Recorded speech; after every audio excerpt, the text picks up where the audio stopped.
Hello everybody, and of course welcome back this digital tabletop fest, and today we are looking at Fantasy General 2, and today I am brought to you by the power of the internet, Jan, all the way from Germany, but also myself, Mr. Richard Yorke, and today, like I said, we're playing Fantasy Generals 2. Do you want to say hello, Jan?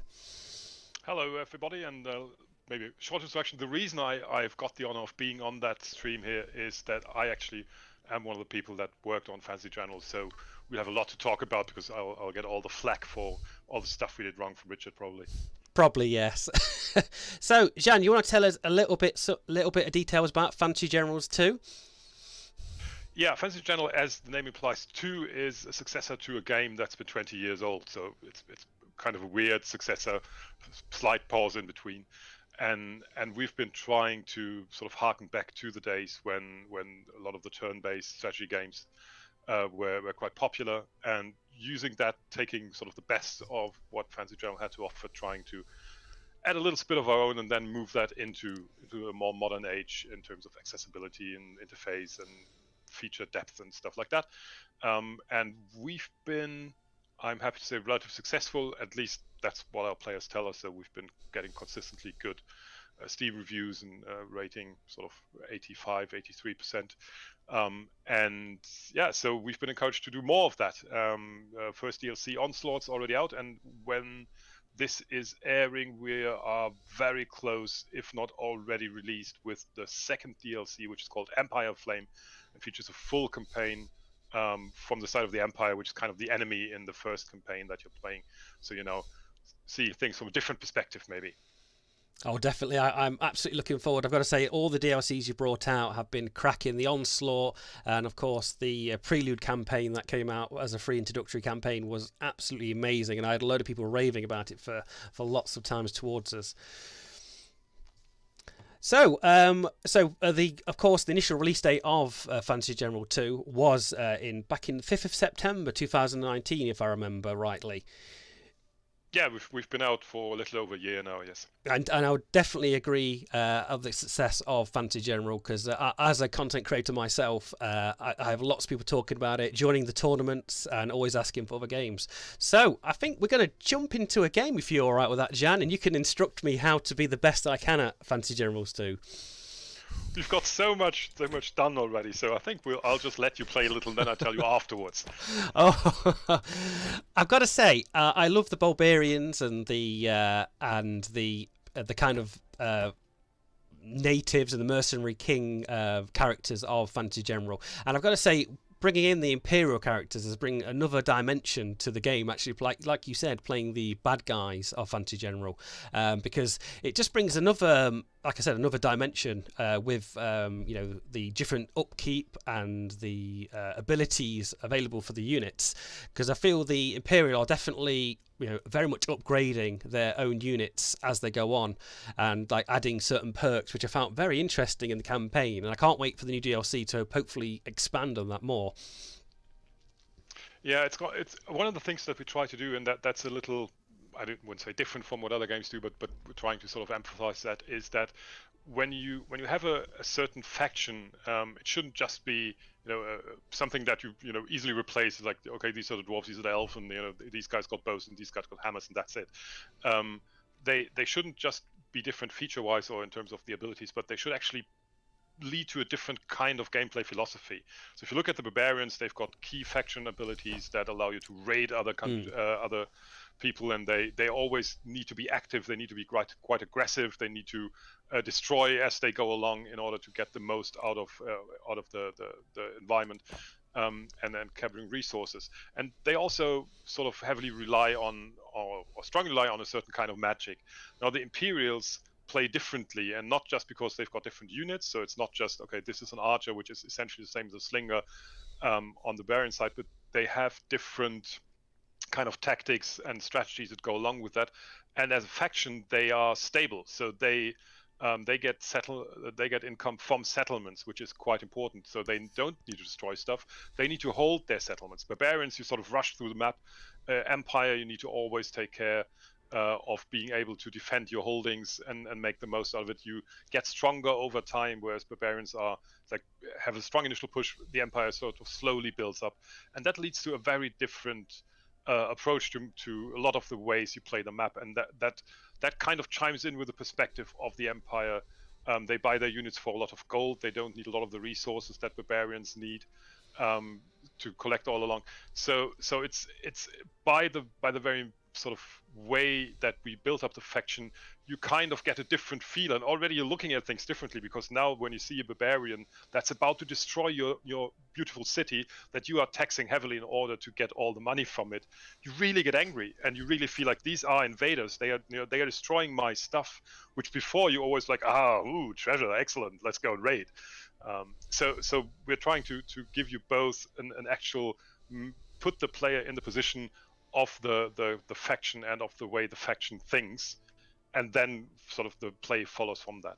So definitely, I agree. I do remember the conscript ability you can get to raise units from the city as well, as you mentioned about gold. So we're going to click this the hero, of course, and we're just going to go for the. I'm going to be a little bit wussy and go for normal today. I don't feel getting punished. That's fine.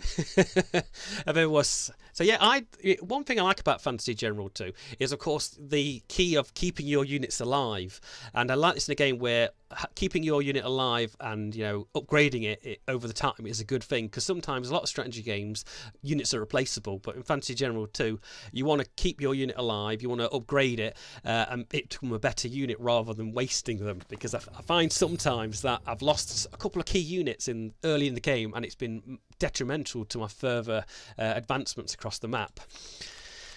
Yeah, that's true. I mean, it's a bit of a danger because it can allow you to snowball. So that's one of the things that we were looking at when we first released it, and you're one of the guys that actually had to suffer through that. We've since sort of tried to make the initial curve a little easier, because it is true, of course, all the units get experience, all the units get better over time, and you want to upgrade them, and that means when you upgrade a unit, you invested resources, you invested money in it, and if it dies, then you've not only lost that particular unit at that point, but you've also lost a lot of resources and money. And since you can name the units, and some of them start to, at least that's what it is with me, like I've got some of the units that are my actual favorites, because I remember them being critical at a certain point, or doing specific stuff. And we've got the hero units, which are like special units anyway, but some of the normal units tend to grow on you as well over time. So I find myself in the same position where I go like, I really don't want to lose that guy. What's your favorite unit in Fantasy General 2? That is really hard to say. It's almost, well, currently it's the Death Dealer. Yes, I've seen them. I like to shoot them down. Exactly, they can be devastating. If they played by the AI, they're already dangerous. But if as a player you queue them up right, they are brutal. And I'll let you, because we are streaming that at the point when we'll soon see the DLC. The new DLC, you'll actually be able to have those Death Dealers, because there's going to be enemies that are almost immune to most weapons. And so you'll find yourself in a position where having like a heavy unit that can charge in the ranks and deal damage, and also sustain itself by taking hit points from other units and healing itself. That can be really, really good in the front row. So you'll find them quite useful. Definitely looking forward to that. By far, the Eagle Bomber is my favourite unit. Yeah, he's really nice too, and he's one of those. It's really nice. One of the things that I find myself as a player as well is like, as a designer, we Eagle Bomber, that's such a great idea, and then I get the AI and it just bombs me to pieces with it, and I was like, I hate these guys. There's something to look out for. It makes you think twice about what you do before rushing into a unexplored part of the map. Sometimes you can rush a little bit too quickly, and then you get ambushed by several ranged units. I think here we're going to land in the south, and then we're going to have some fun with some lizard folk. Yeah, that's what we're playing now is Onslaught. So that's a different, like we've got two kinds of modes. Maybe that needs explaining. We've got the campaign mode, which is a full story campaign with a lot of important decisions by the player. There's a lot of dialogue that's relevant and that also changes the way the campaign unfolds. And then, but there tends to have larger maps, and you build your army up to like 20 or 30. In Onslaught, you've got a smaller force. It's these maps are not randomly but procedurally generated, meaning they are a little different every time you play them, but they're not random, so you can kind of know what to expect. And they're shorter, and they usually like feature a specific goal. Like in this case, it's just get to the other end of the map. And your hero must survive as well. Don't forget that one. Yes, that's always going to be the case. Hero needs to survive. Yeah, I've got to say, what did I do the other day when I was playing this? I can't remember now. It was, I had all my archers at the top end of their end. Oh, wait a second. There we go. I had them all upgraded to armoured archers and longbowmen. I've got to say, what was the decision to give the longbowmen the extra point of range and keeping? I think are these at 2 as well, and keeping the armoured archers at 2 range and having the longbowmen at 3? Is it because they're just generically a better unit, or just meant for kind of shooting at longer range? Well, it's a different kind of thing, right? The longbowmen don't have defensive fire, so that's true. They are quite weak to a counter-attack. You can put them in the third row of your army if you want that, so then they should be quite okay. However, they are, if anybody flies over the first 2 ranks, or if you've got artillery, they are easily taken apart. So they just have a different role. We see them more as like snipers. So they're individually they're weak. They can be devastating if you give them the space, and they can ambush other people. So they're good as sort of a surprise unit. Ooh. Whereas, you've already got an enemy. I think we're going to push up our defense fire. I do like the defensive fire attribute. It's a wonderful thing. It can be awfully devastating for an enemy player. Yeah, it's kind of things. That's one of the things that the Empire does well, because they've got these sort of early, relatively well armored units, whereas barbarians usually have kind of aggressive light units, and these early units tend to be able to play sort of a first row and take a beating, and let your second row archers in, and then take the enemy apart while he's running at your spears. Oh, definitely. I've got to say, I'm looking forward to seeing more Imperial characters and seeing some transmuters, because I know transmuters I have awfully bad memories of transmuters, where just raising legions of undead towards you, and I've had a couple of failures because of it. And I'm looking forward to actually getting my hands to actually play them in a main campaign, and seeing how their level trait goes up and what you can add to them as well. Yep. They are quite fun. You'll see. You'll be able to do your own hordes of undead thing to the enemy, which is going to. It's really nice, and it feels, again, it's a different way of thinking about it, because we talked about just now. Volunteers always good. We just now talked about how you would be sort of keeping your units and taking care of them. Making sure that they survive and really get attached to them. Whereas if you're a transmuter, you just summon undead. You don't care about them at all. You just throw them willy-nilly at anything that comes along. You use them as well. In this case, undead cannon fodder. You use them to lure out enemies. So you've got a whole different way of playing this, whilst sort of protecting your actual human units that survive the whole thing. And that again is changing the way you look at the gameplay. Oh, definitely, yes. I've got to say, the only restriction probably there would be your mana uptake of how much it's going to cost to raise one of them units per turn. Yep, which is why, and that's in the, again, that's how it ties in. If you play the main story, it's all about the Empire invading the barbarian areas and sort of trying to suck out their mana sources, and thereby destroying the land and the environment. Oh yeah, definitely. So we've got some volunteers there. So we're at a tricky point here, I think, with the lizard folk have definitely a fortified position. But I'm moving up very defensively, I like to think, with my spearmen. But I know the lizardmen get quite a lot of advantages in the water, which when you can get them as mercenaries, or you do pick them up in the main campaign, they are quite useful in that attack. They're low on armor, and this is you already got in a 3-faction war here. So Empire units and undead and you. and the lizards. You see, what I like about these skirmishes is the hit and run ability.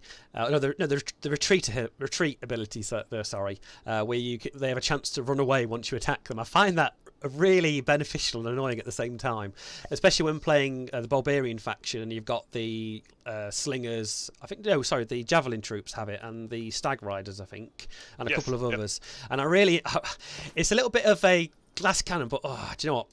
I don't know. I'm tempted. Do you think a rush attack here might pay heed? I think it might do. I think, as I've just said, there's a free faction war here. I think advancing my spearmen, but not engaging the lizard skirmishers. A quick question, Jan. Who is your artist? Because I've got to say, the cards, the little icon cards, are beautiful in the game. Like the pictures of the characters and the units. I've got to say, it's really like them as well. Yeah, it's Dominic Fiedler. He's a great Dominic Meyer. He's a great guy. We're quite happy to have him. He's as you can see, really talented, and I think it lends sort of a different level to things, because the 3D stuff, of course, is limited because we've got a lot of units on. The level of detail isn't that great, but we really try to make the character portraits stand out and feel a certain value, that because you do value the troops, so they should really look nice. They shouldn't just be exchangeable grey blobs. Oh, definitely, yeah, you're right. So, what was the thought behind the region wealth per turn?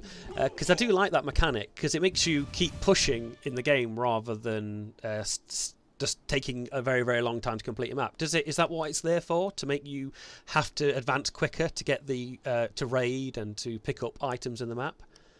Well, yeah, there's two things. We didn't want to do a hard cap. So some of the levels in Fantasy General or in other games that you see have a hard cap where, okay, you've got 10 turns to do this and then the game is over. Which is okay because it creates pressure on the player, and pressure is always sort of creating interesting situations. But it also means that you're kind of locked into a specific playing style, and we didn't want that. So what we're doing essentially is we're telling you, well, if you want to make the most of it, you'll probably take more risks, you'll play faster, but you'll also be in danger of losing more units or getting into situations that you can't control as well. So we give you the opportunity to play faster, and we'll reward you for it, because more risk, more reward. If you want to play slow, however, that's fine as well, because at the end of that wealth bar, nothing happens other than you're not going to get additional stuff. So if you explore the map, as we saw now in the camp where you just found a barbarian unit, that won't happen anymore after the wealth runs out. So all the resources that are sort of hidden on the map are gone.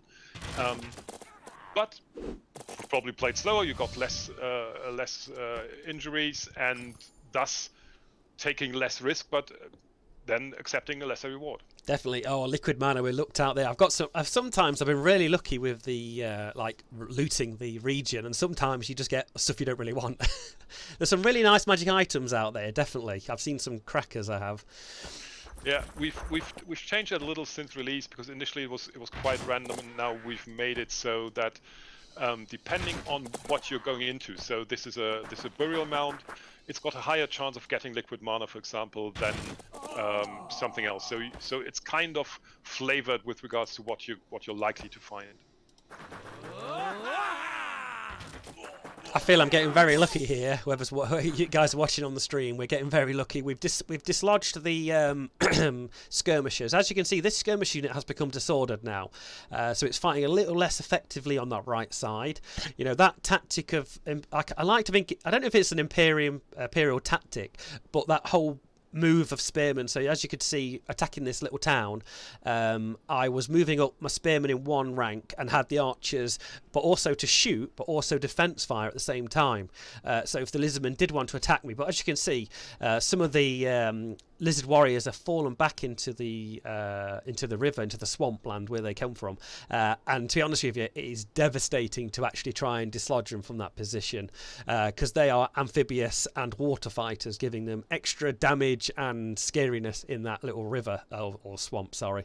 So we're trying. I think that lizard warrior may get away without me, unless he comes closer to the end, where we could probably shoot him with the archers.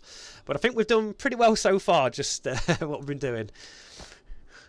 Yeah, I think it's clever. You mean they sort of the initial brunt of the attack was taken by the other faction, so that's always the best if you're able to do that. But the lizards are aggressive guys, so that, yeah, he's definitely gonna come back. And I think we're going to fill him full of arrows, even though it's going to do. It's quite heavily armored. If I had a mage or anything that can degenerate armor, I would be casting that to knock his armor off. I think fire spiders have the like. Fire spiders can destroy the armor, but for him it's not actually only the armor. Armor is only one factor. He's got a shield, and shield means he's got 50% defense against missile. That is handy. So whenever you see a shield on a unit, that's one of the principles that we're having. Even if you don't understand all the little things that go on the left that tell you exactly what abilities these guys have and why a certain combat result's happening, at least the graphics tell you, okay, if he's got a shield and he's usually lifting it up when you shoot him, it'll just tell you, okay, it's probably harder to hit this guy than somebody without a shield. But at the same time, it's still worth trying to hit him. I'm not losing anything by trying to shoot the lizardmen. No, it's just less effective. If you get 2 targets, you probably want to look at how you approach that. But it's of course still doing damage. But also, I'll just show everybody the inventory. So as you progress through the main campaign or the onslaught, or I'm assuming in the new ones, you pick up magical items that can affect different characters and units. And I find this absolutely fascinating because you can find some amazing items that could really buff a unit up. I think I've got. I'm trying to think of an item that I've got before, off the top of my head. If we find any, we can talk about that. But what gave you that idea for the inventory? Was that brought from the original Fantasy Generals? It's part of the original Fantasy General. In original Fantasy General, everybody had kind of the same weapons, but you could have certain items that would then enhance your troops. However, they were. I mean, there's other games do that as well, kind of, where you equip and improve your troops by giving them items. So what we try to do is not do items that just give you like +5 attack or +3 armor. There are some of them that do that, but most of the ones we're trying to create are things that open new tactical possibilities. So if you, let's say, you give a unit that like this one that's sort of a heavy slow unit, and you make them a forest fighter, all of a sudden you can move through forest quite easily, and that changes the way you can actually use the unit. So it's not only improving them, but it's also giving you different options of using them or adding to them, making them more heavy, giving an armored unit another heavy armor, so it becomes a real colossus, that just sort of breaks through the ranks without getting hurt. So both of these things change the kind of flavor the unit has for you. I think water boots were one of them. I can't remember. There was water boots. Water boots are hugely useful when you go into the swamp or have to fight these. You see, these lizardmen have become slightly more annoying because I didn't kill them, so they've healed themselves back up, and now they're going to take this, as we were talking about at the start of the stream, about the different factions of Fantasy General, having different abilities, and of course my castle generates me 10 gold income per turn, which will affect my whole campaign really. So him capturing this back, I can literally get 60 gold wealth for the end of that. That's right, isn't it, Jan? Yeah, absolutely. That's true, and that's one of the things that I said where it's like with the barbarian you just sort of moved up and moved on. Okay, raided this, just go on to the map. Now with the Empire, you really start to think about, well, do I want to leave a unit there to protect that? But if I leave one unit, it's probably going to be a little weak. So what do we do? Do we do another unit? It's different things that you need to think about.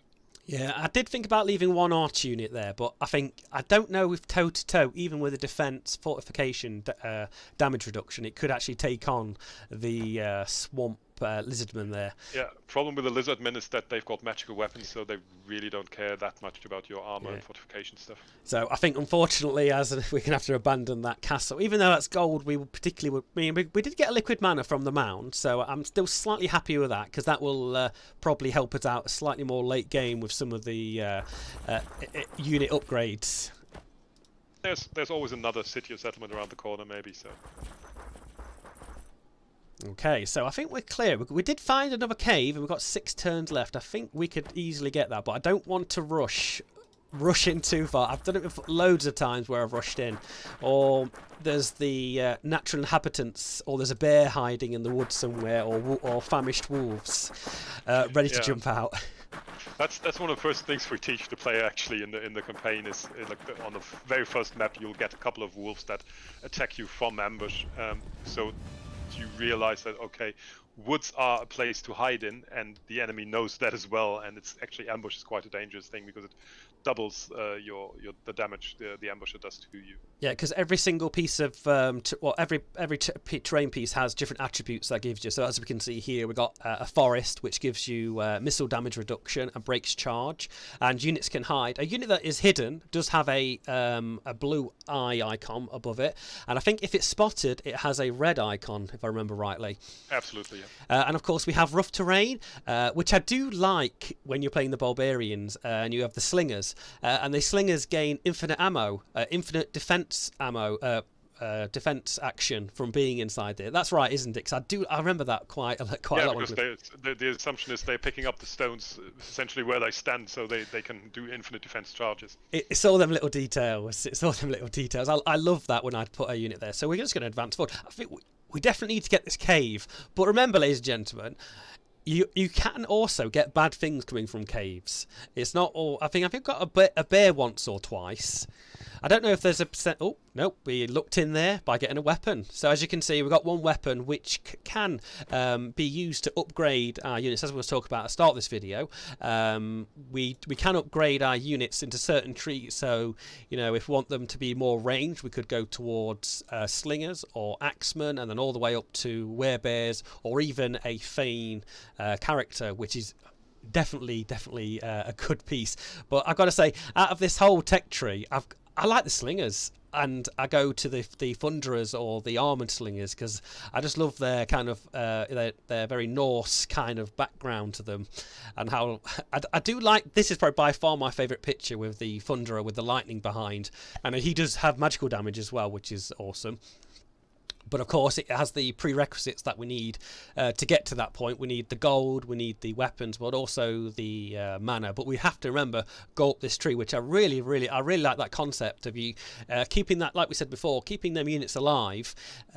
You benefit in the longer run in the campaign or whatever game you're playing. Okay, so we do have, unfortunately, a raided settlement here where we're not going to gain nothing from there, unfortunately. So we've still got time. I like to think we've got 5 turns left of wealth. We can, if we're lucky, find another piece of terrain to raid and actually benefit us in the whole campaign. So I'm saying I'm slightly confident here that there's no more enemies left, but there could be hidden units, but like Jan said, you've got to still be wary of your surroundings. Yeah, I think you've got a good setup for this map here, relatively, because it depends on the way it's procedurally generated. You could have the fact that the Empire and the Lizards kind of faced off against each other, weakened both factions, and allowed you to kind of be the laughing third person there. Where if you had to face both of them individually, it would have been probably a bit harder for you. So yeah, you've got a lucky draw there. It would have slowed us down on moving through the campaign. Yep. Okay, so I think we don't have to run off just yet. 4 turns, and of course our hero is on a horse, so he's going a lot quicker. So I don't know if we're going to be quick enough to explore anything to this left side, but we're going to push forward. But like I said, at a bad turn, you could still lose your hero, even if you're overconfident. I've got to say, I've played a couple of games where I've been slightly overconfident with my character and nearly lost them a couple of times, and I have lost them plenty of times as well. So you've got to remember, they're good. They've got good buffs, and depending if you're playing the Barbarians or the Imperial, it's depending what skills they are going to have. I mean, like we said before, the Imperial is on about it's about longevity. It's about preserving your units, and as you can see from the tech tree, we've got like War Leader, we've got Drill. Also, the army stance, as we can put them into. Of course, the conscript ability we talked about with when we capture a city, we are able to raise a population, a mercenary force from that, which is a great skill, that is, I've got to say. And then, of course, we get the quartermaster, which increases our supply limit, which is the unit, how many units we can have in the campaign at one time. But like I said, every unit does have their supply cost, which they're going. So I don't know if we're going to have time to actually run to this left side, because 4 turns left. I don't think there's very many enemies left, but like I said, each terrain type benefits, but also gives disadvantages to other units. As we can see, the lizardmen are adapted to the water, and particularly it's not very good for anybody else. That is at minus 25% damage. We can't charge, and the defend arm modifier is at minus 50%, so it's a negative there. So when you're thinking about moving, positioning your armies, you do not want to be in this river. You want to be at a point where they're ending their turn in the river and you're able to strike down onto them. Would you agree with that, Jan? Absolutely. No, that's one of the viable tactics, obviously, sort of building your defense line. And depending on the setting of the AI, it'll fall for that. And actually, the more aggressive AIs just sort of run over stupidly into you. But the clever AI stays on the other side of the river as well and just knows that you're in the same position as the AI is, and you have to get there. Oh, as I said before, if you get a little bit brave and you don't really scout properly, you could fall into a trap like this. So we're not. I don't think I'm particularly scared, but unfortunately, our ranged units are quite a long way away. So if we hopefully try and pull these closer a little bit, because I think unfortunately our main character is going to get, I don't know if they're going to attack me or not. I've got a high probability of surviving this, but at the same time I don't want to push my luck because we could fail. This would be all embarrassing for me. Oh, I think we need to retreat back. Oh, we've got some are they bats? Yep, vampire bats. All right, and I think we are going to retreat back. We will hurt them when they charge us because of defense fire, but at the same time, I'm going to chuck all my units in front of my officer. Yeah, you're lucky. I mean, Philos is one of, because you see he's got heavily armored, so he's not as good on offensive as the average barbarian leader, but he's much better on defense. So he'll take a beating. But he doesn't dish out too much damage as well. No, I'd like to think he's a support leader. He's good in combat, and he's good supported by other units, but also he's good at supporting other units at the same time. And I think we have the rally ability here to recover a small amount. So if we are getting attacked and they are disordering our units, we are able to hit that button and actually raise a little bit of morale around each other, because your units can get disordered and they can rout. I've had lots of times where I've had harpies, bears do their shout ability and reduce the morale and break a portion of the army. And at a vital time in the game, if your morale is that low and they've broken a proportion of their army, it's very much they will just hammer you. And I think you get a increased damage. They increase damage against you, don't they, when you've got a less morale? Yeah.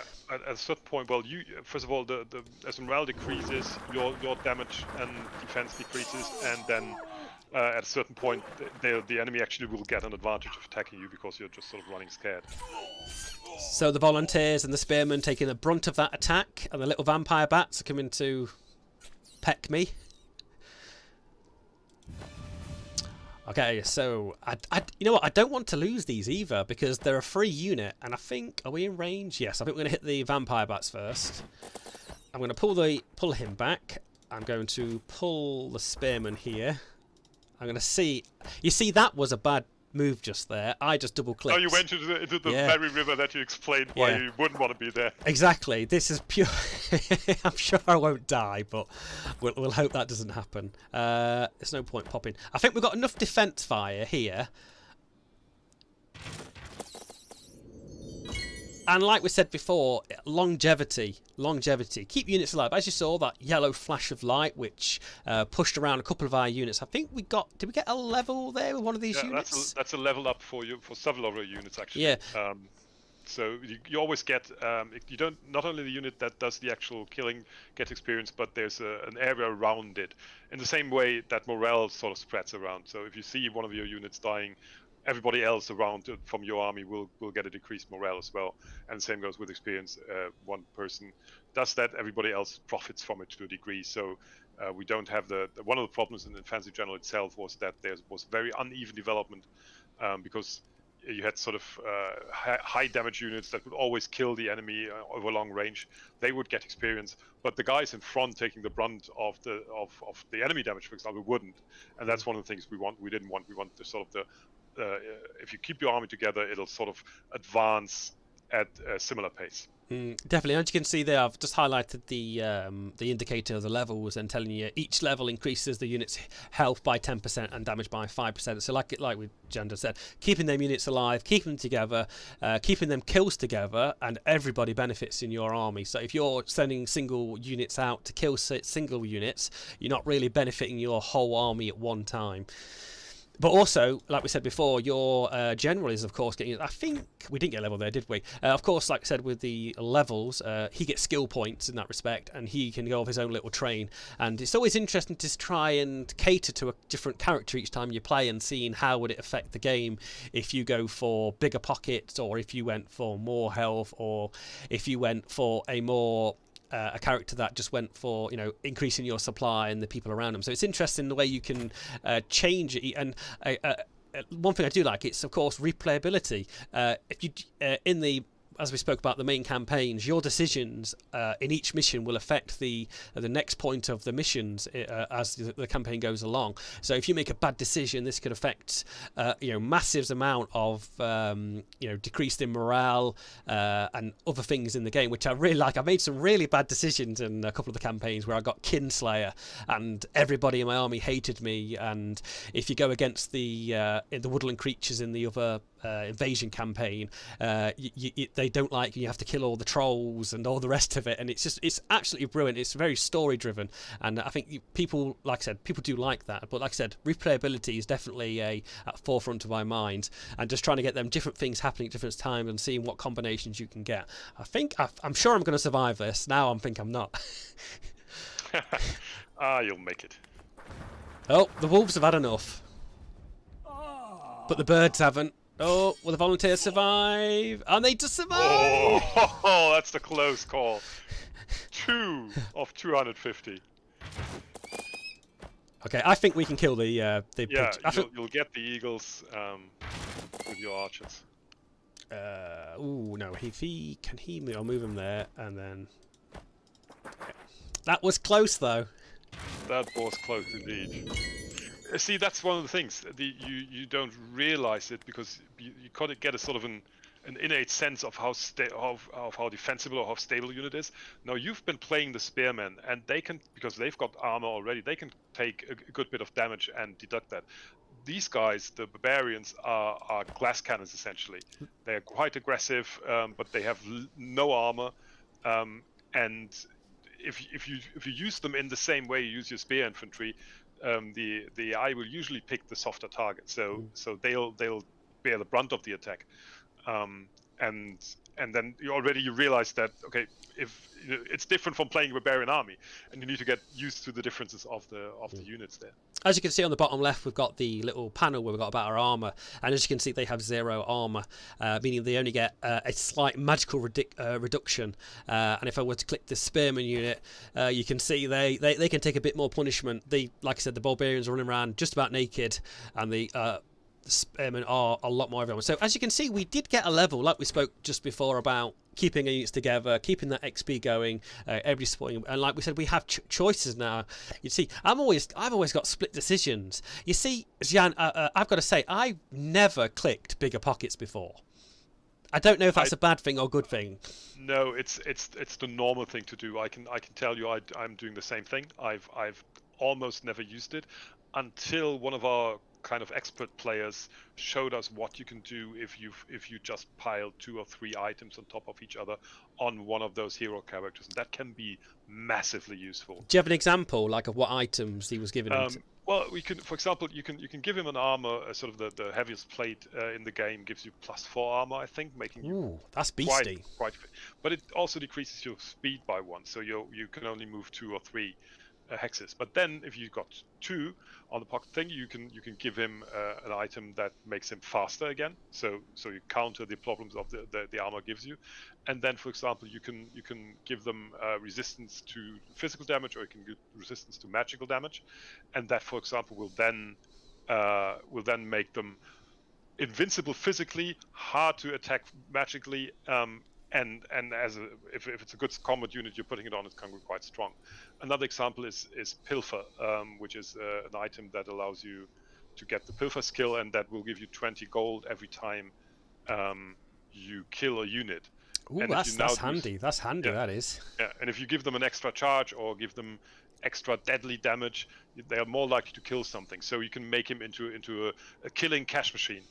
So there's all kinds of combinations that are really interesting. You see, I've got to say, as an RTS player and my play style, I like passive abilities. I like abilities that I know are always working in the background to support my army in different ways. So that's given me like a little bit of a different take on that with bigger pockets. I think I'm going to definitely try that when that new DLC comes out. And what's the name of the new DLC again? It's called Empire Flame, because the Empire, after you've been through it, is essentially plays after invasion. So once you've played your own, you've done your own thing to the Empire, without spoiling the story, you're definitely doing a number on the Emperor. And then we pick up where the barbarians kind of left the area again, went home rich in spoils, and left a burning empire. And now there's a couple of contenders for the now empty throne. You're kind of thrust into the middle of that, but there's of course something more sinister going on as well. Oh, I'm looking forward to that. Oh, so here we are again. We thought we got away home clean here. We did. That's just bad luck for those barbarians. But that is the way Fantasy General 2 can shock you a little bit. For a second, you can get overconfident and just lose units at a drop of a hat. And like we're saying about armour, if I would have I should have ran them away a bit more. But you know what, that's just that's quite funny. But you know what, we're going to run to the edge, because we know all we have to do is reach to the south. Well, there we go. I was a hit and miss there a little bit, but I really enjoyed that, and actually, yeah, really well. Surprising that attack freeway combo we had, like we said, like made that this quite a unique setup, that if we had to fight them two other factions singular, it would have been completely different. We would have probably a longer game there.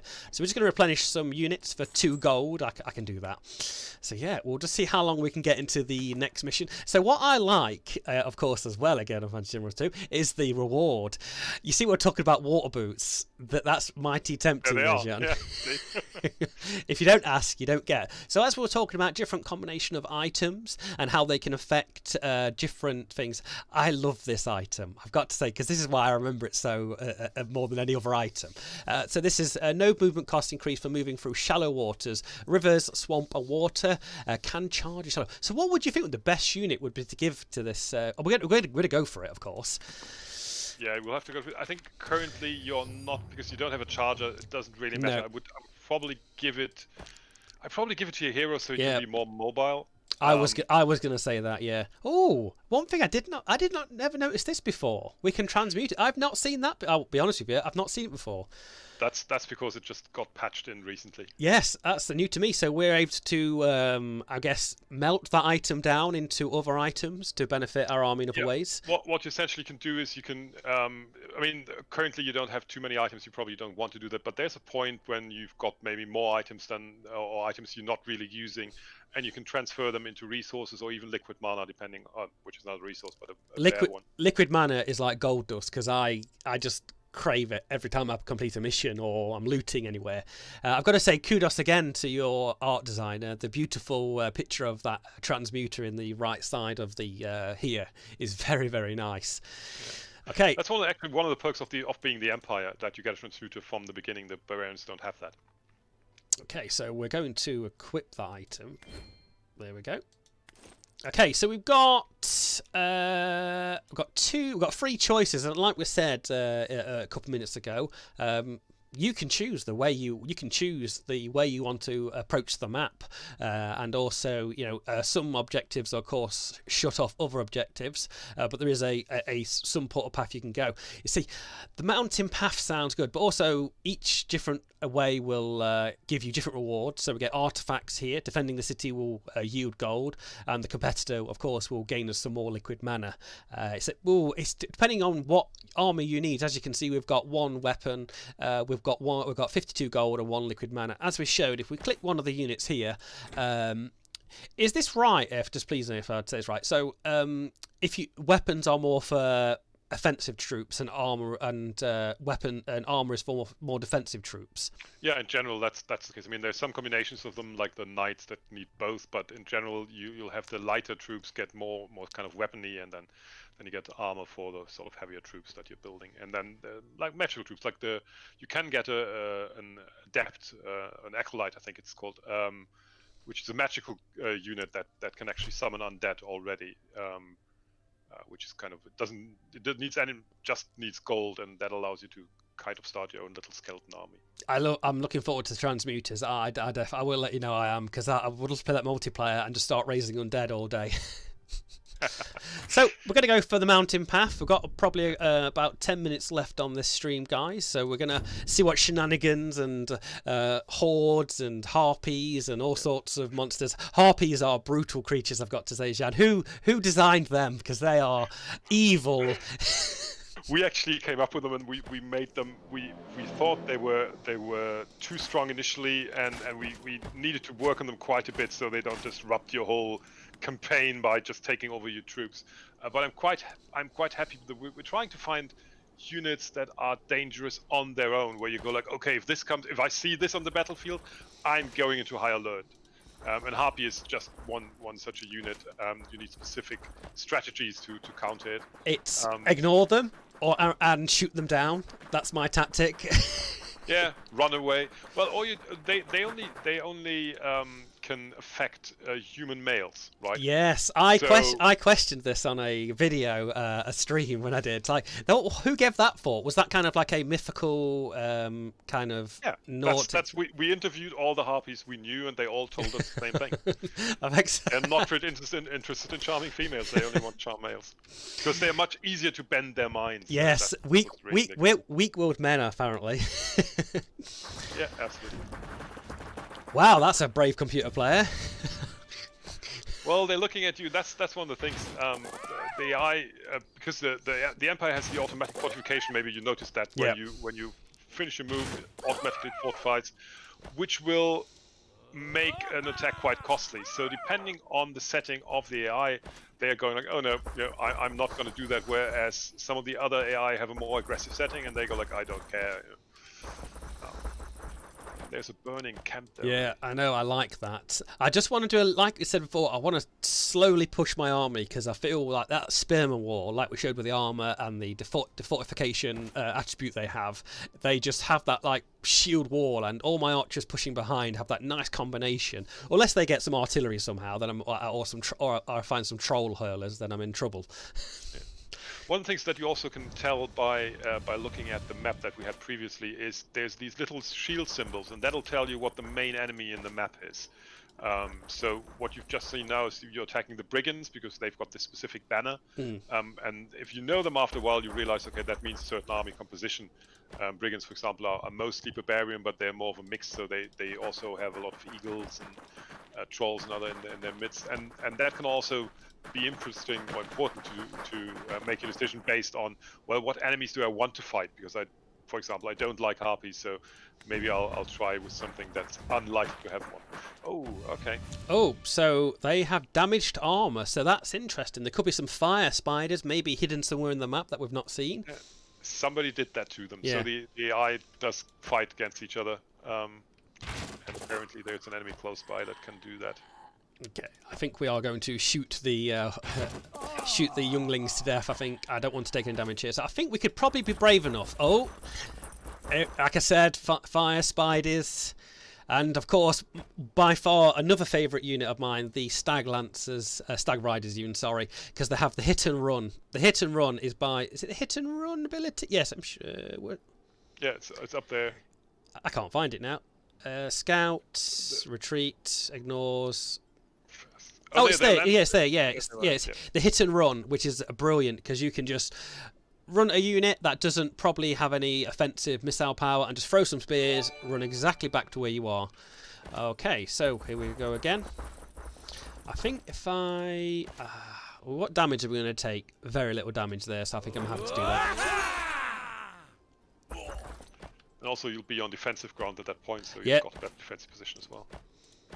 Okay, we're going to chuck him behind the main line. I think we're safe. There's kind of like a battle royale yet again being fought here against some ancestral ghosts, some spiders. We've got some vampire bats and stag lancers. So let's see who they attack first. Oh! They don't like them ancestors, did they?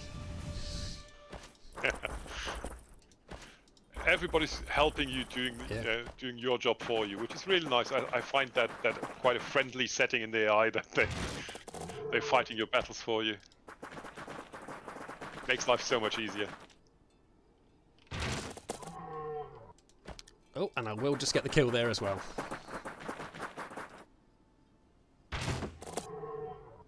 Brilliant. That was quite good. So we got this shrine to the right. We'll try. But as you can see, we're not getting as much gold as we would from a city. I noticed that. We got 10 gold from a city, and from a settlement it seems only 8 gold. Is that an intentional decrease because of the level of infrastructure in the city or a settlement? Yeah, that's so. The castle. Well, the castle is the fortified thing, and it's harder usually, unless it's empty. It's harder to take because it's got better defenses, so you get better reward for it. And then these lesser settlements, yeah, they are less valuable. They yield less result. Aha! So what did? Oh, we got a blessing of speed. So for this mission only, we're getting +1 speed, which is handy. Now my character is really, really quick. Okay. I don't think I'm going to finish these stag lances off. I think they're going to run away. Yeah, it might be. They can't run far because there's a forest to the north, so yeah. they are kind of bottled in a little there. Okay, let's see what they do. Oh, off they go. And we got some, like we spoke about the fire spiders before. Oh, that ability is brilliant. I've got to say it's by far one of my favourite abilities, especially when you're coming across very heavily armoured units and you want to negate their armour. So I think we're going to send these spiders back to their little webs.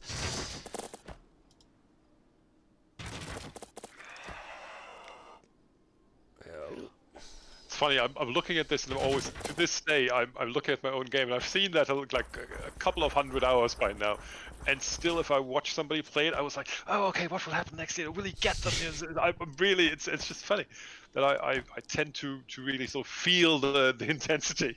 So always remember the abilities of the units. I couldn't remember if they had the retreat ability or not. I don't think the spiders do. No, they don't. Okay, let's see if they retreat. Oh, we've got some bats. Picking on the archers on the left side again. But defense fire should really hurt them bats. The bats are good for scouting, but also if there's a unit in the back of the map that's got a tiny bit of health on and they can kill it, it's always handy to send them in.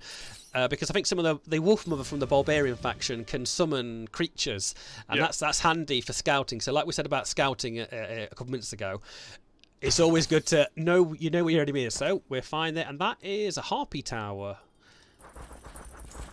And some gold. Brilliant. I don't think there's any reason why there would be a harpy tower and any harpies near to it. I just hope there isn't, because they are vicious. They are vicious. So, I think we're coming up to the end of this stream. Jean, do you have any final thoughts to say about your game? Well, I think I'm hoping that everybody else has some thoughts on the game that they'll tell us, so we can further improve them. But one of the things that I want to say is that we really appreciate the kind of amount of work that people already did, helping us on in the beta, and probably wouldn't have been where we are if we hadn't those kind of players that have really been helpful. And I want to sort of extend my thanks. So it's not always just the team that does things. In this case, it really is the player base that's been enormously helpful. Oh, that's absolutely brilliant. So I just want to say thank you for Jan, but also check the game out on the Steam store or just Googling Fantasy General 2 and you should hope to find it. So have a great day, ladies and gentlemen, and hopefully we've been talking to you within this stream as well. And bye-bye.